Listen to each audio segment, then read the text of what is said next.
So hello everyone, my name is Raqibul Hossain Rafi, currently an elective student of Q University Hospital. So আমরা নিউরোসার্জারিতে এতদিন যে কেসগুলো দেখলাম, এই কেসগুলোর মধ্যে মোস্ট অফ দেম ছিল আইদার সিটি স্ক্যান অথবা এমআরআই দিয়ে আমরা ডিজিজটাকে ডায়াগনোসিসে আসি। সো সবকিছুই কি আসলে ইনভেস্টিগেশন দিয়ে ডায়াগনোসিস আসা যায়? কখনো কি কোনো ক্লিনিক্যাল সাইন সিমটম দিয়ে আসা যায় না? So today's case is based on clinical symptoms and based on what are the things we can see through our eyes. So আমি জাস্ট ক্লিনিক্যাল এক্সামিনেশনের মাধ্যমে কিভাবে একটা ডিজিজ ডায়াগনোসিস করতে পারি। তো ফার্স্ট অফ অল আমরা এই পিকচারটাতে একটু দেখি। সো এই পিকচারটাতে কি দেখা যাচ্ছে? এই পিকচারটাতে দেখা যাচ্ছে যে পেশেন্টটার আইবলটাকে একটু প্রোট্রুডেড, একটু বাইরের দিকে আছে, তাই না? ওর যে আইয়ের যে জায়গাটা আছে, ওই জায়গাটাকে একটু শ্যালো হয়ে গেছে না? তারপরে মনে হইতেছে যে একটু ফ্রন্টালটা একটু প্রমিনেন্ট মনে হচ্ছে, মাথাটাকে একটু বড় মনে হইতেছে। সো আমি এখানে দেখতেছি যে ফেশিয়াল অ্যানোমালি। ঠিক আছে? সো আমার এই ফেশিয়াল অ্যানোমালি যদি আমাদের এরকম হয়, তাহলে আমরা কি চিন্তা করতে পারি? সো এই জিনিসগুলা লাইক ফেসে এরকম অ্যাবনর্মালিটি বা এরকম জিনিসগুলো মোস্ট অফ দেম আর হচ্ছে congenital anomalies. So today's case is all about autosomal dominant disease. এরকম একটা অ্যাবনর্মালিটি ফেস, এরকম একটা অ্যাবনর্মালিটি চেহারা বা এরকম কিছু একটা পেশেন্ট নিয়ে আসছে। সো পেশেন্ট কি ক্লিনিক্যাল প্রেজেন্টেশন নিয়ে আসবে? সো পেশেন্ট বলবে যে আমার মাথা প্রচন্ড পরিমাণ ব্যথা, আমার ঘুম ঠিক মতো হয় না, আমার ঘুমের মধ্যে অ্যাপনিয়া হয়, মানে ঘুমানোর সময় হয়তো দম বন্ধ হয়ে যায় এরকম। পেশেন্ট বলবে যে আমার প্রচুর বমি হয়। পেশেন্ট বলতে পারে যে আমি যখন ব্রিদিং বা আমি যখন শ্বাস নিই তখন আমার প্রচুর পরিমাণে নয়েজ হইতে পারে। তারপর ও বলতে পারে যে আমার কানের সমস্যা অথবা চোখে ঠিক মতো দেখি না। আমি এজ ডক্টর যখন এক্সামিনেশন করলাম তখন আমি দেখবো যে ওর প্রেশার অনেক বেশি হাই। তারপর হচ্ছে আমি যদি ওর ফান্ডোস্কোপ দিয়ে ওকে দেখি, তাহলে আমি দেখবো যে প্যাপিলোডেমা আছে বা ইন্টারক্রেনিয়াল প্রেশার বেড়ে গেছে। সাইন সিমটমস এবং এরকম আমরা ফেশিয়াল এক্সপ্রেশনস যদি আমি একসাথে দেখি, তখন আমরা তাকে কি বলবো? Croissant syndrome. So croissant syndrome জিনিসটা কি অ্যাকচুয়ালি? সো ক্রোজন সিনড্রোমে কেন ক্রোজন সিনড্রোম, এটার জন্য আমার 4টা features must. This are the 4 cardinal signs. Number 1 feature হচ্ছে ক্রেনিও সিনোস্টোসিস। সেকেন্ডলি হচ্ছে আমার মিড ফেস হাইপোপ্লাসিয়া। থার্ডলি হচ্ছে আমাদের শ্যালো অরবিট অ্যান্ড প্রপটোসিস। আর ফোর্থ থিং হচ্ছে হ্যান্ড অর ফিটে কোনো অ্যাবনর্মালিটি থাকবে না। সো ক্রোজন সিনড্রোম বোঝার আগে একটা টার্ম আমাদের মাস্ট বি মাথায় রাখতে হবে, সেটা হচ্ছে craniosynostosis. So what is cranio, what is synostosis আমাদের মাথায় আসে। সো ক্রেনিও মানে তো আমরা বুঝলাম যে ক্রেনিয়াম। আর সিনোস্টোসিস মানে কি? সিনোস্টোসিস মানে হলে আমরা যদি বাচ্চাদের কথা চিন্তা করি, বাচ্চাদের সাধারণত যে সুচার্স থাকে যেগুলা, আমাদের বাচ্চাদের এই সুচার্স গুলা অথবা বাচ্চাদের যে ফন্টানেলি গুলা থাকে, এগুলো একটু ডিলেতে ক্লোজ হয়। কেন ডিলেতে ক্লোজ হয়? কারণ বাচ্চার জন্মের পরে অনেক সময় ব্রেনটা আস্তে আস্তে গ্রো করে, আস্তে আস্তে এক্সপান্ড করে বড় হয় ভলিউমটা। কিন্তু কোনো বাচ্চার যদি বয়সের আগে অথবা যদি যে সময়টা ব্রেন গ্রোথ হইতেছে অলরেডি, ওই সময়টায় যদি মানে ব্রেন কমপ্লিটলি গ্রোথ হওয়ার আগেই যদি আমাদের এই সুচার্স গুলা অথবা আমাদের যে ফন্টানেলি গুলো আছে, এগুলো যদি আগেই ক্লোজ হয়ে যায়, তখন আমরা তাকে বলি হচ্ছে ক্রেনিও সিনোস্টোসিস, অর্থাৎ premature closure of the fontanelle অথবা sutures is called craniosynostosis. Okay, so এখন আমরা চিন্তা করি যে আমাদের যে সুচার লাইন আছে, ধরি এটা একটা সুচার লাইন, এই সুচার লাইনটা এরকম ছিল, ব্রেনটা আস্তে আস্তে এক্সপান্ড করতেছে, যার কারণে ব্রেনটা বড় হইতেছে। সো এই হচ্ছে আমার সুচার লাইন, ব্রেনটা এই পর্যন্ত আসলো, তারপরে গিয়ে ক্লোজ হইলো, ঠিক না? যার কারণে আমাদের ব্রেন নর্মালি কাজ করে, আমাদের মাথার শেপটা ভালো থাকে। কিন্তু এরকম একটা সুচার লাইন, কিন্তু এটা ক্লোজ হয়ে গেছে এখানে, কিন্তু ব্রেনটা আস্তে আস্তে গ্রো করতেছে। তো ব্রেনটাকে আস্তে আস্তে আস্তে আস্তে গ্রো করবে না? তো আমাদের মাথায় কি প্রেশার দিবে না? মাথায় যদি এরকম অ্যাবনর্মাল প্রেশার দেয়, তখন কি আমাদের মাথার সাইজটা অ্যাবনর্মাল হয়, আমাদের শেপটা অন্যরকম হয়ে যায়। ঠিক আছে? এখন এখন যদি আগেই আমাদের ক্রেনিয়ামটা ক্লোজ হয়ে যায়, তখন কি হবে? ব্রেনটা আস্তে আস্তে গ্রো করবে। গ্রো করার কারণে কি কি হবে? গ্রো করার কারণে সাধারণত আমাদের মাথায় প্রচুর পরিমাণ প্রেশার দিবে, যার কারণে আমাদের ইন্টারক্রেনিয়াল প্রেশার বাড়তে পারে। এই ইন্টারক্রেনিয়াল প্রেশার কারণে আমাদের হেডেক হতে পারে। হেডেকের কারণে হচ্ছে আমাদের এই যে ব্রেন স্টেমকে সাধারণত সিগন্যাল দিবে, সিগন্যাল দেওয়ার কারণে আমাদের ভমিটিং হতে পারে। তারপরে হচ্ছে এই জিনিসগুলোর কারণে কি আমাদের ব্রেন স্টেমকে যদি সিগন্যাল দেয়, ও বলবে যে তুমি অক্সিজেন সাপ্লাই কমাই দাও, তখন হাইপক্সিয়া হবে, তখন সাধারণত কি স্লিপ অ্যাপনিয়া হয়। সো আমাদের জাস্ট সুচারটা ক্লোজ হওয়ার কারণে আমাদের এতগুলো ফিচার্স খুব সিঙ্ক্রোনাইজলি চলে আসতেছে। তো what is mid face hypoplasia? So mid face hypoplasia মানে আমাদের তো হচ্ছে আমাদের তো এই সুচারগুলো ক্লোজ হয়ে গেছে, ঠিক আছে, কিন্তু আমাদের middle part of the face অর্থাৎ আমাদের নোজ, চিক, ফোরহেড, এই জিনিসগুলো তো হচ্ছে গ্রো করার কথা। তো যেহেতু অলরেডি সুচার ক্লোজ হয়ে গেছে, ব্রেনকে অলরেডি সিগন্যাল দিয়ে দিচ্ছে যে তোমার আর গ্রো করার দরকার নাই, তখন আমাদের যে মিড ফেসের এই পার্টগুলো অত একটা গ্রো করে না, অর্থাৎ হাইপোপ্লাসিয়া মানে অত একটা সেল অল্টারেশন হয় না, মানে যেটা নর্মাল তার থেকে কম হয়। যদি কম হয় তাহলে আমাদের অরবিট গুলা কি অনেকটা শ্যালো হয়ে যাবে না? অরবিট শ্যালো, কিন্তু আমাদের আইবল তো আগেরই জায়গায় আছে, আইবলের তো সাইজের কোনো চেঞ্জ নেই।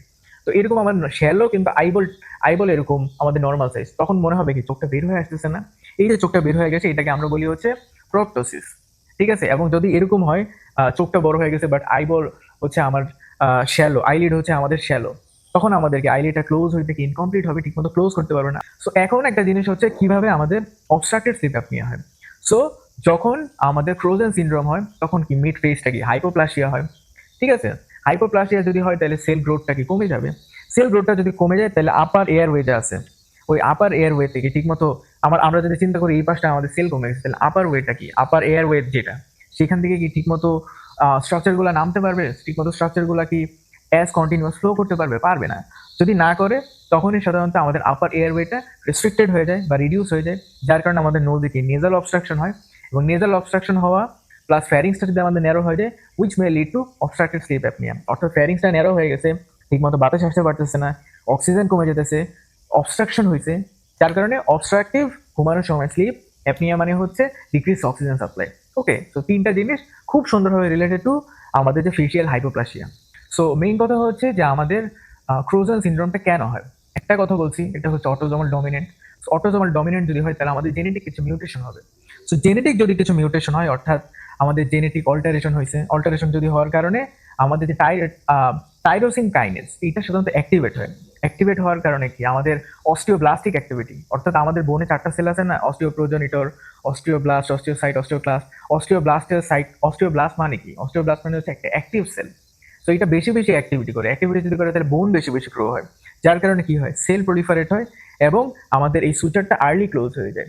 So autosomal dominant, genetic alteration, osteoblastic activity বাড়ে, যার কারণে আগেই আমাদের এই সুচার অথবা ফন্টানেলগুলো ক্লোজ হয়ে যায়। Okay, so this is the main pathophysiogenesis, যার কারণে আমাদের ভিজুয়াল ইম্পেয়ারমেন্ট হয়, নাম্বার ওয়ান।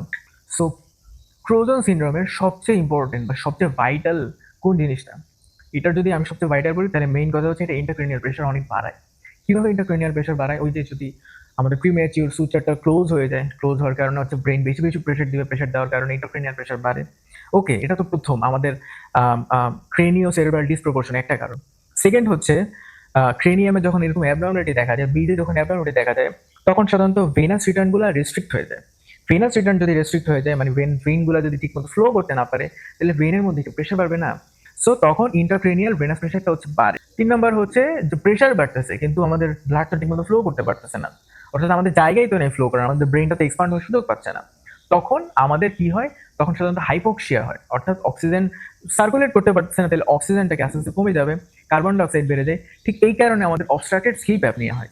স্লিপ অ্যাপনিয়া মানে কি, ঘুমানোর সময় যে আমাদের অক্সিজেন ডেফিসিয়েট হয়, এই যে ব্লাড দিতে পারতেছে না, ব্লাড যদি ঠিকমতো দিতে না পারে তাহলে অক্সিজেন কমে যাবে, হাইপোক্সিয়া হবে।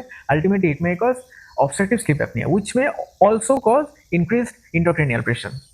দেন কি হবে, যখন এরকম ইন্টারক্রেনিয়াল, যখন এরকম অ্যাবনর্মাল শেপ হবে, অ্যাবনর্মাল শেপ হওয়ার কারণে কি সিএসএফ পাথওয়েটা কি ব্লক হয়ে যাবে বা কমপ্লিটলি সিএসএফটা ফ্লো করতে পারবে না। সিএসএফ যদি ফ্লো করতে না পারে তখন আমাদের কি হবে হাইড্রোকেফালাস। এবং এরকম যদি সিএসএফ পাথওয়ে ব্লক হয়ে যায়, মানে সিএসএফ পাথওয়ে ব্লক হয়ে যায়, তারপর হচ্ছে আমাদের যে স্কালের যে শেপটা সেটা যদি অ্যাবনর্মাল হয়ে যায়, তখন it may lead to Chiari malformation. So Chiari ম্যালফরমেশনে আমি আলাদা একটা ভিডিও করেছি, you can go and check it out. কিয়ারি ম্যালফরমেশনে এক কথা যদি বলি, আমাদের যে সেরেবেলামের যে টনসিল আছে, টনসিলটা আমাদের C1 ভার্টিব্রা দিয়ে হার্নিয়েট করে। তো এই 5টা কারণে, প্রথমত হচ্ছে ক্রেনিও সেরেব্রাল ডিসপ্রপোর্শন, 2 নম্বর হচ্ছে অ্যাবনর্মাল ভেনাস রিটার্ন, 3 নম্বর অবস্ট্রাকটিভ স্লিপ অ্যাপনিয়া, 4 নম্বর হাইড্রোকেফালাস, 5 নম্বর কিয়ারি ম্যালফরমেশন। এই 5টা কারণে ইন্টারক্রেনিয়াল প্রেশারটা অনেক বেশি ইনক্রিজ করে। আর ইন্টারক্রেনিয়াল প্রেশার ইনক্রিজ করা মানেই আমাদের সব সিমটমগুলো ভিজুয়ালাইজ করা, অর্থাৎ আমাদের এই কারণে হেডেক হয়, এই কারণে ভমিটিং হয়, এই কারণে প্যাপিলোডেমা হয়, এই কারণে হচ্ছে আমাদের ভিজুয়াল ডিস্টারবেন্স হয়, হিয়ারিং ডিফিকাল্টিস হয়, অবস্ট্রাক্টেড স্লিপ অ্যাপনিয়া মানে ঘুমানোর সময় প্রবলেম হয়, বা আমরা যখন শ্বাস নেই তখন শব্দ হয়। প্রত্যেকটা জিনিস related to increase intracranial pressure, and intracranial pressure related to this 5 causes. Simple, প্রত্যেকটা জিনিস লিঙ্কড। এইগুলোর সাথে আমার যে ক্রোজন সিনড্রোম, এটার কিছু ডিফারেন্সিয়াল ডায়াগনোসিস আছে। এই ডায়াগনোসিসগুলো আমি এগুলোকে আলাদা করবো আমার হাত পায়ের অ্যাবনর্মালিটি দিয়ে। যদি কোনো পেশেন্টের সিনডেকটাইলি থাকে, অর্থাৎ আমাদের যে 2টা আঙ্গুল, এই 2টা আঙ্গুল আমরা তো সেপারেট করতে পারতেছি, কোনো কোনো পেশেন্টের 2টা আঙ্গুল এরকম ফিউজ থাকে, অথবা এই 2টা আঙ্গুল ফিউজ থাকে, অথবা 3টা বা 4টা আঙ্গুল ফিউজ থাকে, এই ফিউশনটাকে আমরা বলি সিনডেকটাইলি। কোনো পেশেন্টের এই যে নিউরোলজিক্যাল বা অন্যান্য ফিচার যা যা আছে তার সাথে ফিসও সেম, তার সাথে সিনডেকটাইলি থাকে, তখন আমরা তাকে বলি হচ্ছে অ্যাপার্ট সিনড্রোম। ঠিক আছে, কোনো পেশেন্টের যদি এই যে থামটা যদি অনেক বড় হয়, অথবা আমাদের গ্রেড 2টা এটা যদি অনেক মোটা হয় বা ব্রড হয়, তখন আমরা তাকে বলি হচ্ছে ফিফার সিনড্রোম। এরকম ক্রেনিও সিনোস্টোসিস থাকে, ফেশিয়াল এক্সপ্রেশন সবকিছু সেম, কিন্তু পেশেন্টের হেয়ারিং লস থাকে, ও পেশেন্ট ঠিকমতো শুনেই না, ওর পুরো হেয়ারিং লস, অথবা জেনেটিক কোনো কজ। তখন আমরা তাকে বলি হচ্ছে মুন কেস সিনড্রোম। পেশেন্টের যদি টোসিস থাকে, ঠিক আছে, অর্থাৎ এই যে ড্রুপিং অফ দ্য আইলিড হইতে পারে, মানে এরকম চোখটা একটু ড্রুপ করে আছে, অথবা হেয়ার লাইনটাকে অনেক লো হইতে পারে, অথবা কি ইয়ারে কোনো অ্যাবনর্মালিটি হয়, তখন আমরা তাকে বলি হচ্ছে স্যাথার শর্টজেন সিনড্রোম। ওকে, সো এই জিনিসগুলোর মাধ্যমে আমি খুব ইজিলি এদের ডিফারেন্সিয়াল ডায়াগনোসিসগুলো আমি সেপারেট করতে পারি। সো এখন কি ইনভেস্টিগেশন করা লাগবে? ইয়েস, ইনভেস্টিগেশনগুলো করবো just to check the routine examination. আমি আমার তো পেশেন্টকে এবং পেশেন্টের যে মানুষ আছে তাদেরকে তো এক্সপ্লেইন করতে হবে যে না ঠিক আছে, আমি আমি ক্লিনিক্যালি এই ফিচার্সগুলো পাইছি, কিন্তু ইনভেস্টিগেশনে এই ফিচার্সগুলো আছে। তো যার কারণে আমরা রুটিনলি সিটি স্ক্যান করবো। সিটি স্ক্যানে এই যে ফিউশনটা আছে, এই ফিউশনটা খুব ইজিলি সুপারগুলোতে ফিউজড হয়ে গেছে আর্লিতে, ওই জিনিসগুলো খুব ইজিলি দেখা যাবে।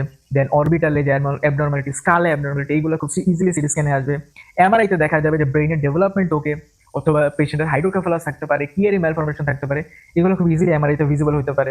পেশেন্টের যদি আমি ভেনোগ্রাফি করি, ঠিক আছে, পেশেন্টের যদি আমি ভেনোগ্রাফি করি, সিটি অথবা এমআর যেটাই করি না কেন, ভেনোগ্রাফি করি মানে ভেইনের অবস্থা দেখি, তাহলে আমরা দেখবো যে ভেইনের জায়গা থেকে স্টেনোসিস হয়ে গেছে, অথবা জুগুলার ডাউটফুল, সেটাতে অ্যাবনর্মালিটি হতে পারে, ঠিক না? Okay, how can we confirm the diagnosis? Simple, প্রথমে আমি পেশেন্টের মানে সাইনগুলো দেখবো, পেশেন্টকে দেখবো, পেশেন্টের চেহারা দেখবো, হাত দেখবো, পা দেখবো, এবং পেশেন্টকে সুন্দর মতো এক্সামিন করবো। পেশেন্টের সেকেন্ডলি আমি সিমটমগুলো দেখবো যেগুলো বললাম। 3 নাম্বার, টু কনফার্ম, লাইক আমি পেশেন্ট 100% কনফার্ম করার জন্য ইমেজিংগুলো করলাম। এবং তাতেও যদি মনে হয় যে না ঠিক আছে, আমার কিছুটা একটু ডাউট হচ্ছে বা আমার 100% কনফার্ম লাগবে, তখন আমি জেনেটিক টেস্টিং করি। জেনেটিক টেস্টিং করলে তখন আমরা যে ভ্যারিয়েন্টটা পাই সেটা হচ্ছে FGFR2। এই FGFR2টাই হচ্ছে মোর অথবা হচ্ছে most commonest cause for Crouzon syndrome. Now here come the question, যে আমি কেন পেশেন্টকে সার্জারি করবো? আমার কি এটা কি অ্যাস্থেটিক পারপাস বা কসমেটিক পারপাস আমি সার্জারি করবো? The answer is no. পেশেন্টের যে সাইন সিমটমস গুলো হয়, পেশেন্টের ইন্টারক্রেনিয়াল প্রেশার বেড়ে যেতে পারে, ইন্টারক্রেনিয়াল প্রেশার বাড়ার কারণে যে সিমটমস গুলো হইলো, এইগুলা which may lead permanent damage. এই পার্মানেন্ট ড্যামেজকে ঠেকানোর জন্য বা পার্মানেন্ট ড্যামেজকে প্রিভেন্ট করার জন্য বা পেশেন্টের নর্মাল ফাংশনকে রিস্টোর করার জন্য আমরা বেসিক্যালি সার্জারি করি। সো এইখানে আমরা কি সার্জারি করি? মোস্ট কমনেস্ট দুইটা সার্জারি অ্যাপ্রোচ আছে। ফার্স্ট অ্যাপ্রোচ হচ্ছে posterior vault expansion, second approach হচ্ছে fronto orbital advancement. So what is posterior vault expansion? So posterior vault expansion মানে আমরা যে ফার্স্টে যদি বলি posterior অর্থাৎ পিছনের দিকে, ভল্ট মানে হচ্ছে আমাদের যে স্কাল বোনটা আছে, আর এক্সপানশন মানে একটু বাড়ানো। So আমাদের যে পিছনের অক্সিপিটাল বোনটা আছে, এই অক্সিপিটাল বোনটাকে আমরা ক্রেনিওটমি করি, অর্থাৎ আমরা বোনটাকে কেটে বের করি। বের করার কারণে আমরা কিছুটা অ্যাডভান্স রাখি, মানে কিছুটা সামনে রাখি। তো বোন কিন্তু ন্যাচারালি 2 to 3 সেন্টিমিটার গ্রো করে। তো আমরা যখন কিছুটা সামনে রাখবো, বোনটা অটোমেটিক গ্রো করবে, এবং তার সাথে তো আমাদের ওই যে ব্রেনটা গ্রোথ করতেছি। সো ব্রেনটা যদি গ্রো করে, সাথে বোনটা যদি গ্রো করে, তাহলে আমাদের যে অ্যাবনর্মাল প্রেশার অথবা অ্যাবনর্মাল যে একটা প্রেশার, অ্যাবনর্মাল যে একটা মানে কন্ডিশন ক্রিয়েট করতেছে, এটা কি রিলিফ হবে না? সো যার কারণে we do posterior vault expansion. এছাড়া কি করতে পারি? এছাড়া আরেকটা সেকেন্ড অ্যাপ্রোচ হচ্ছে ফ্রন্ট অরবিটাল অ্যাডভান্সমেন্ট। তো ফ্রন্ট অরবিটাল অ্যাডভান্সমেন্ট যদি হয়, তাহলে ফ্রন্ট মানে হচ্ছে ফ্রন্টাল বোন, অরবিটাল মানে হচ্ছে অরবিট, অ্যাডভান্স মানে সামনে আনা। সো যখন আমরা সেম ভাবে ফ্রন্টাল বোনটাকে অরবিট সহ যখন একটু সামনে আনার ট্রাই করি, মানে কিছুটা অ্যাডভান্স করে আমরা মানে কিছুটা সামনে রেখে আমরা জিনিসটাকে ক্লোজ করে দিই, তখন কি বোন কিছুটা অটোমেটিক গ্রোথ করে, রিমডেলিং করে, সাথে ব্রেইনও গ্রো করার চান্স পাই, যার কারণে আমাদের ইন্টারক্রেনিয়াল ভলিউম আছে সেটা বাড়ে, অরবিটাল ভলিউম বাড়ে, এবং আমাদের এখানে একটা মোস্ট ইম্পর্টেন্ট স্ট্রাকচার আই থাকে। আইয়ের যে ভিজুয়াল যে ইম্পায়ারমেন্টগুলো আছে, যে ভিজুয়াল যে প্রবলেম আছে, এই প্রবলেমগুলোকে প্রিভেন্ট করতে পারে। এবং আমাদের যে মিড ফেজ যে হাইপোপ্লাসিয়া আছে, এটার কারণে অবস্ট্রাকটিভ স্লিপ অ্যাপনিয়া, তারপর হচ্ছে স্নোরিং, বা যে সমস্যাগুলো হয় আমাদের যে এয়ার অবস্ট্রাকশন, এটার জন্য আমরা যে সার্জারিটা করি সেটা হচ্ছে লেফোর 3 অ্যাডভান্সমেন্ট অথবা মনোব্লক ফ্রন্টোফেশিয়াল অ্যাডভান্সমেন্ট। লেফোর 3 অ্যাডভান্সমেন্টে কি কি করি?